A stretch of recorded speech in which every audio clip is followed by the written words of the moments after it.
ఎన్నికల వేళ నేతల ఆస్తిపాస్తుల అంశం ఆసక్తిని రేపుతోంది. ముఖ్య నేతల అఫిడవిట్లపై చర్చలు కూడా జరుగుతాయి. అలాగే రీసెంట్ గా ప్రధాని మోడీ ఆస్తులపై అలాంటి చర్చ జరుగుతోంది. ఎందుకంటే 10 ఏళ్ల పాటు దేశ ప్రధానమంత్రిగా పనిచేసిన నరేంద్ర మోడీ అఫిడవిట్ చూస్తే షాక్ అయ్యే అంశాలు చాలానే ఉన్నాయి. ఆయన ఆస్తి దగ్గర నుంచి ఆయన చేతుకున్న ఉంగరాల వరకు మోడీ ఆస్తులు ఆసక్తిని రేపుతున్నాయి. అవేంటో చూద్దాం.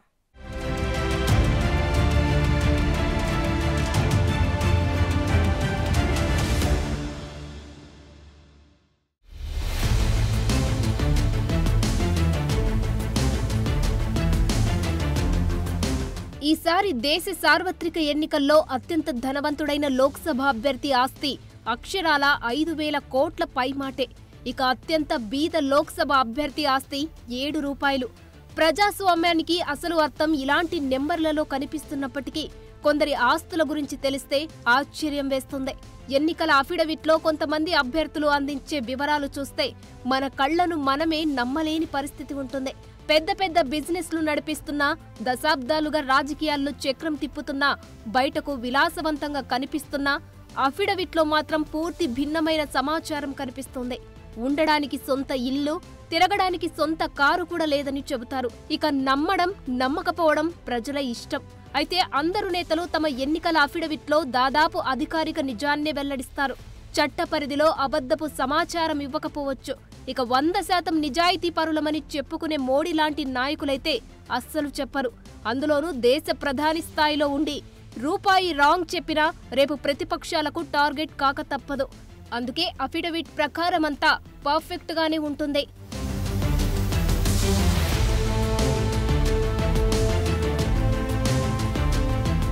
ఇక ప్రధాని నరేంద్ర మోడీ ఈ ఏడాది సార్వత్రిక ఎన్నికల్లో సమర్పించిన అఫిడవిట్ ఆసక్తికరమైన మోడీ ఆస్తిపాస్తుల వివరాలను అందిస్తోంది.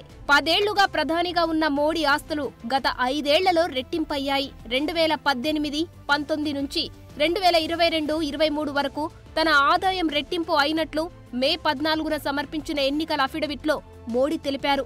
అయితే ప్రతిపక్ష కాంగ్రెస్ అగ్రనేత వయనాడు ఎంపీ రాహుల్ గాంధీ ఆదాయం ప్రధాని మోడీ కంటే 4 రెట్లు ఎక్కువగా ఉంది. ఇది పక్కన పెడితే మోడీ మొత్తం ఆస్తుల విలువ 3.2 కోట్ల రూపాయలు మాత్రమే అని మే 14న సమర్పించిన ఎన్నికల అఫిడవిట్లో పేర్కొన్నారు.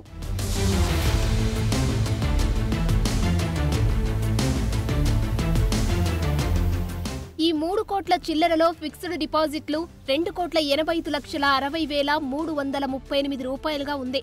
ఇక మోడీ దగ్గర నగదు రూపంలో ఉన్న క్యాష్ కేవలం 52,920 రూపాయలు ఉన్నట్లు అఫిడవిట్లో తెలిపారు.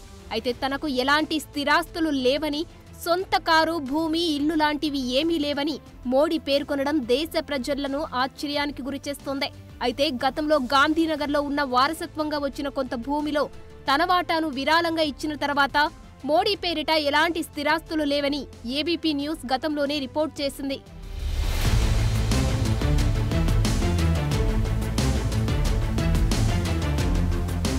లోక్సభ ఎన్నికల్లో భాగంగా ముచ్చటగా మూడోసారి ఉత్తరప్రదేశ్లోని వారణాసి నియోజకవర్గం నుంచి ప్రధానమంత్రి నరేంద్ర మోడీ నామినేషన్ దాఖలు చేశారు. ఈ క్రమంలోనే ఆయన తన ఆస్తులు, అప్పుల గురించి నామినేషన్ పత్రాల్లో వెల్లడించారు. ఒక రాష్ట్రానికి 13 ఏళ్లు సీఎంగా, యావత్ దేశానికి 10 ఏళ్లు పీఎంగా పనిచేసిన నరేంద్ర మోడీకి సొంత ఇల్లు, కారు మాత్రమే కాదు, తన పేరు మీద ఎలాంటి షేర్లు, మ్యూచువల్ ఫండ్స్ లో పెట్టుబడులు కానీ లేవని స్పష్టం చేశారు. ఇక మోడీకున్న మొత్తం ఆస్తి 3.2 కోట్లలో గాంధీనగర్, వారణాసిలో ఉన్న తన బ్యాంకు ఖాతాల్లో ఉన్నవి 80,304 రూపాయలు. ఇవే కాకుండా 2.67 లక్షల విలువైన 4 బంగారు ఉంగరాలు ఉన్నాయని తెలిపారు. ఇక 9.12 లక్షలను నేషనల్ సేవింగ్స్ సర్టిఫికేట్స్ ఎన్ఎస్సీలో పెట్టుబడి పెట్టినట్లు వెల్లడించారు.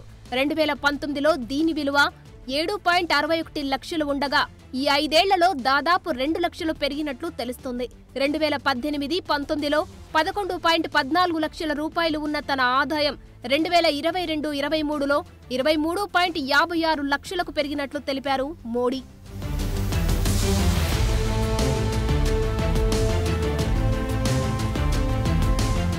ఇక మోడీ విద్యార్హతలు కూడా తన అఫిడవిట్లో పేర్కొన్నారు. మోడీ గుజరాత్ యూనివర్సిటీ నుంచి ఎంఏ పట్టా పొందినట్లు తెలిపారు. 1978లో ఢిల్లీ యూనివర్సిటీ నుంచి ఆర్ట్స్ లో గ్రాడ్యుయేషన్ పూర్తి అయినట్లు తెలిపారు. అలాగే 1967లో గుజరాత్ బోర్డు నుంచి ఎస్ఎస్సీ పాస్ అయినట్లు అఫిడవిట్లో పత్రాల్లో పేర్కొన్నారు.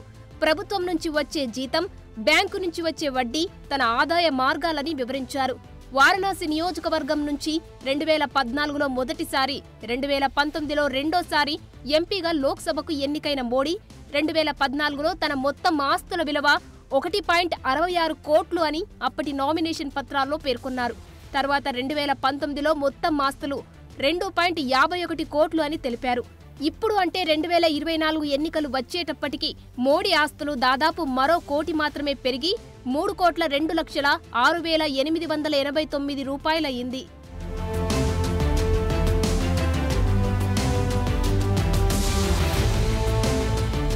అయితే మోడీ తన నామినేషన్ పత్రాల్లో తన భార్య పేరు దగ్గర జశోదాబేన్ అని పేర్కొన్నారు.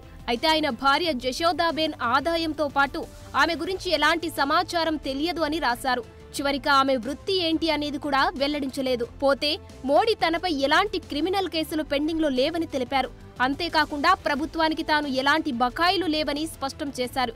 ప్రధాని మోడీ నామినేషన్ ప్రక్రియలో మోడీ పేరును 4 సామాన్యులు ప్రతిపాదించడం ప్రాధాన్యత సంతరించుకుంది. ఆ 4గురిలో వివిధ సామాజిక వర్గాలకు చెందిన వారు ఉన్నారు. పండిత్ గణేశ్వర్ శాస్త్రి, బైజ్నాథ్ పటేల్, లాల్ చంద్ కుష్వాహా, సంజయ్ సోంకార్ ఉన్నారు. కాగా వీరిలో బ్రాహ్మణ సామాజిక వర్గానికి చెందిన గణేశ్వర్ శాస్త్రి ప్రముఖ జ్యోతిష్యుడు. అయోధ్యలో కొత్తగా నిర్మించిన భవ్య మందిరంలో బాలరాముడి విగ్రహ ప్రాణ ప్రతిష్టకు ముహూర్తాన్ని నిర్ణయించిన వ్యక్తి. బైజ్నాథ్ పటేల్ వారణాసి లోక్సభ నియోజకవర్గ పరిధిలోనే సేవాపురి ప్రాంతానికి చెందిన వ్యక్తి. ఓబీసీ వర్గానికి చెందిన బైజ్నాథ్ ఆర్ఎస్ఎస్ కార్యకర్త. సుదీర్ఘకాలంగా జనసంఘ్, బీజేపీతో కలిసి పనిచేస్తున్నారు. కుర్మీ పటేల్ వర్గానికి సేవాపురి, రోహానియాలో గట్టి పట్టు కూడా ఉంది. ఇక మూడో వ్యక్తి లాల్ చంద్ కుష్వాహా. ఈయన కూడా ఓబీసీ వర్గానికి చెందిన వ్యక్తే. కంటోన్మెంట్ అసెంబ్లీ నియోజకవర్గ పరిధిలోనే సింగ్రా ప్రాంతానికి చెందిన 65 ఏళ్ల కుష్వాహా సుదీర్ఘకాలంగా బీజేపీ క్యాడర్లో ఉన్నారు. స్థానికంగా టెక్స్టైల్ దుకాణం నిర్వహిస్తున్నారు. ఇలా సామాన్యుల ప్రతిపాదనతో నామినేషన్ వేసిన మోడీ ఆస్తులు కూడా సామాన్య వ్యక్తికి ఉన్నట్లే ఉండడం ఆశ్చర్యాన్ని కలిగిస్తోంది.